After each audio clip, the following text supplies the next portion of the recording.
How's your credit? It's really bad. Like 495. Do you know about what you owe on it? Probably like 28,000, somewhere up in there. All right, we're going to start this one off with a woman trapped in a lease she can't afford. I made a mistake. They convinced me at the dealership. You know how they are with the sales tax fix. I've never gone through this situation, and now I'm like super stuck and I don't know what to do. All right, so you got a 2025 Lincoln Aviator you made a mistake buying or leasing. Tell me what you got. It's a Lincoln Aviator 2025, 3,000 miles, really good conditions. I can't keep paying it off because the monthly payments are $1,200, and I'm super stuck with it. Since it's a lease, I still have like 47 months to go. I can't keep up. I'm super stressed out. And the buyout for the lease is what? Do you know what that is? $69,996. How's your credit? It's really bad. Like 495. When you sign up for a long-term lease or a finance agreement, you're not just agreeing to what you can afford today. You're agreeing to what you can afford for the next few years. Income changes, expenses change, life changes. And that agreement stays fixed, even when your situation doesn't. How did you get a lease with a 495 credit score? It's not under my name. That's the other thing I was going to tell you now. I'm not gonna lie, it sounds like you're stuck. I thought you had good credit and you had some money down. Do you have any money down to get out of this lease? No. I know you're a mother and it's getting expensive. How much is insurance on the car? It's like around $300. Your sister co-signed on it, so there's a situation where you don't want to put her credit in a Exactly. bad situation. So you have a nice sister. That's all I gotta say. I don't want to mess her up, so I'm trying to see my way out. She told me if I couldn't pay it, that it's okay. We could together rebuild the credit. That's no problem. And she cannot pay it. You know, she doesn't make the income I make. Have you missed payments on the lease or no? 30 days behind. Exactly 30 days. And how much money do you make a month? About 8,600. Not a lot going on. What makes this worse is that it isn't a low-income situation. This is a good example of why income itself doesn't tell you whether something is affordable. She makes good money, but the payment still doesn't work because it takes up too much of her monthly budget. I got you. Yeah. Look, it happens in our Okay. life. Tell them about your financial situation. Maybe they can take the lease back and then you pay a penalty to return it.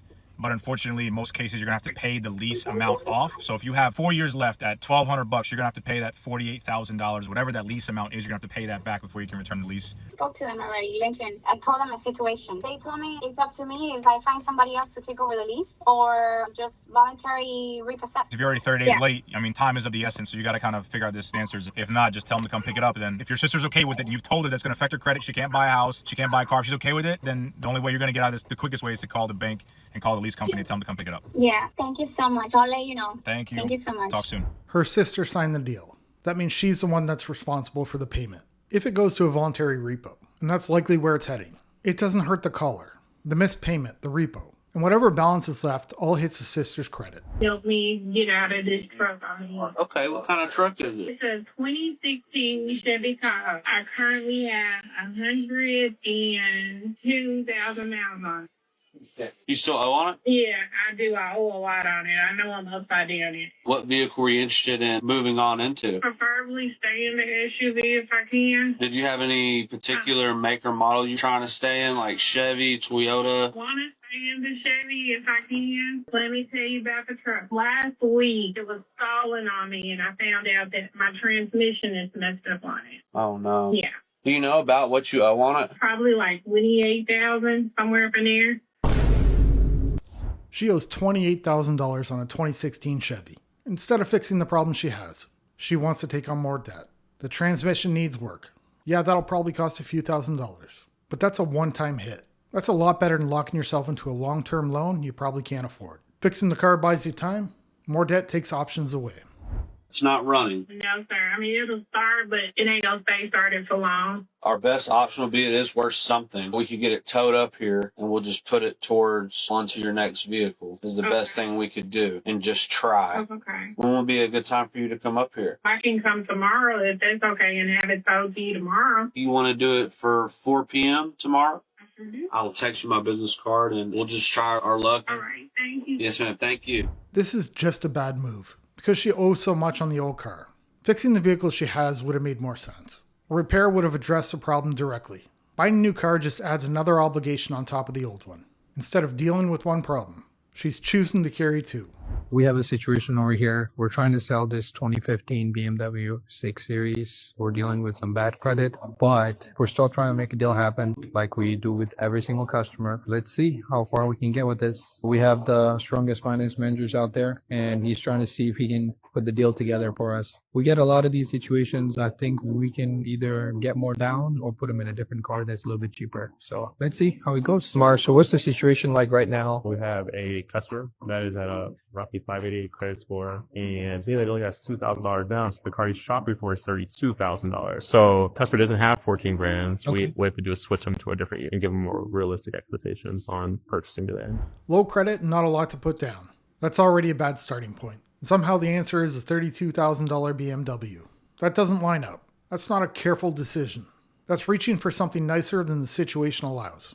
Another potential thing that we usually do is we look for co-buyers. So let's try the step one with a co-buyer. Let's see if that works. All right, guys. So we got the final update on the BMW customer. He didn't have the means to purchase that vehicle. We got a little bit far with the cosigner. We tried to switch him on a different unit. It didn't work. Let's hear it from Amar and see what he really thinks the situation was, and if we still have a chance to capture that customer. They're going through a death in the family right now, and the customer knows what he needs to do moving forward. We'll see him later, more than likely. This is his dream car, and I definitely think we're going to probably end up getting a co-buyer for him. So still a chance that we can still save the customer. We'll try our absolute best. We'll follow up with him tomorrow. Let's go on next customer. Go Cars Line. A credit score isn't perfect. It doesn't show how much someone earns month to month, but it does tell you a lot about how someone manages money. It shows whether bills get paid on time. It shows whether debt is handled responsibly. And it shows how often things fall behind. If someone has a very low credit score, that's a sign the situation isn't stable.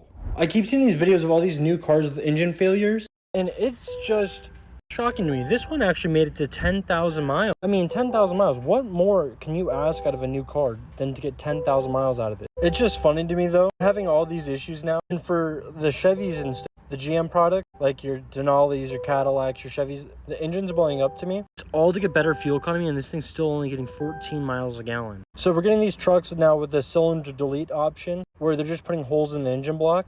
Newer vehicles aren't built the way they used to be.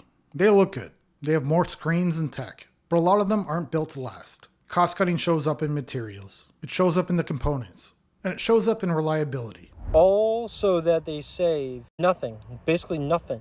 This truck went 270,000 miles. It's still on its original engine. This whole environmentally friendly thing for the engines and stuff to have cylinder deactivation, like, we're not getting better fuel economy. This gets 15 miles a gallon, and this is $100,000, and it still only gets 14.5 miles per gallon. So it's like, what is it really worth whatever you're saving on gas so you keep blowing up engines? Because it can't be more environmentally friendly to have to replace engines than consume a tiny bit more gas. It can't be, right?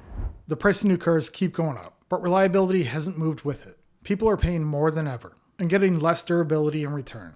A lot of the added cost comes from features, not build quality. The tech looks expensive, but it's usually cheap to produce.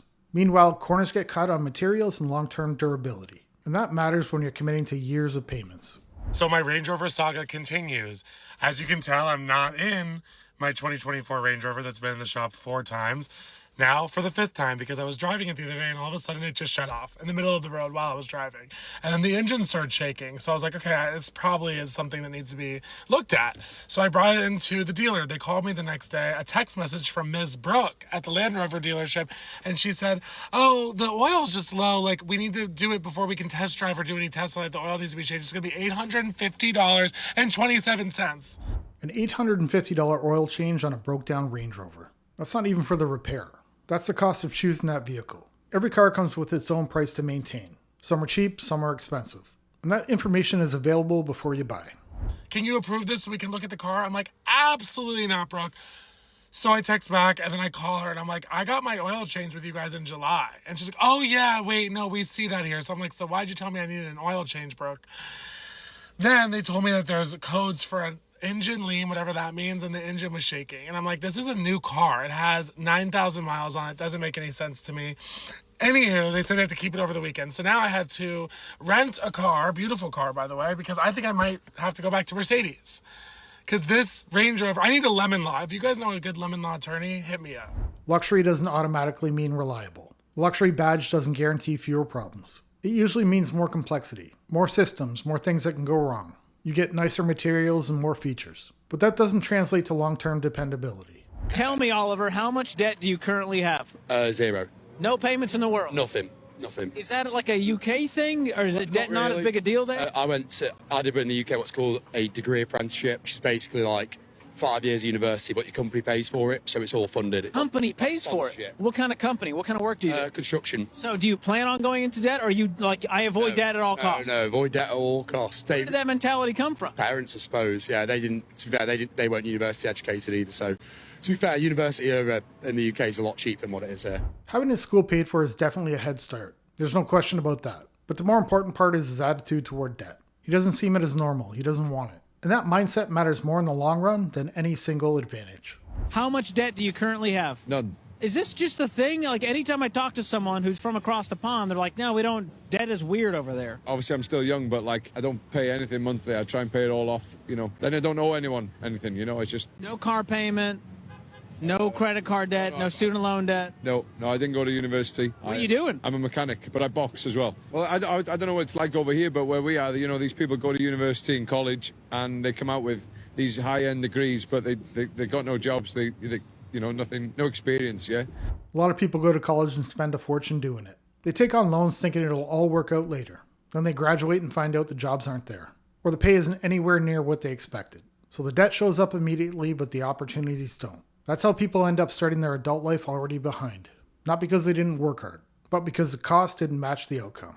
So they're good on paper, but they're not good in real life. Spread the word here in America while you're here. Yeah, why is debt big here? Oh, it's the biggest. Yeah? Yeah, we love debt around here. So me and the guy that we traveled with realized that there's so many nice cars here, and we wondered how, like, you guys are paying, we thought you were paying them off. Sounds about right. Yeah. And just know at least half of them, if not more, are financed at, $600-700 a month. When you step back and look at how many nice cars are on the road, it really stands out. And it looks like people are doing well. But what you're really seeing isn't widespread wealth. You're seeing how normal debt has become. Cars get stretched out over longer terms. Payments get pushed higher. And affordability gets judged by whether the payment clears, not whether it makes sense. If you want to see more, you know what to do. I'll see you in the next one. Bye.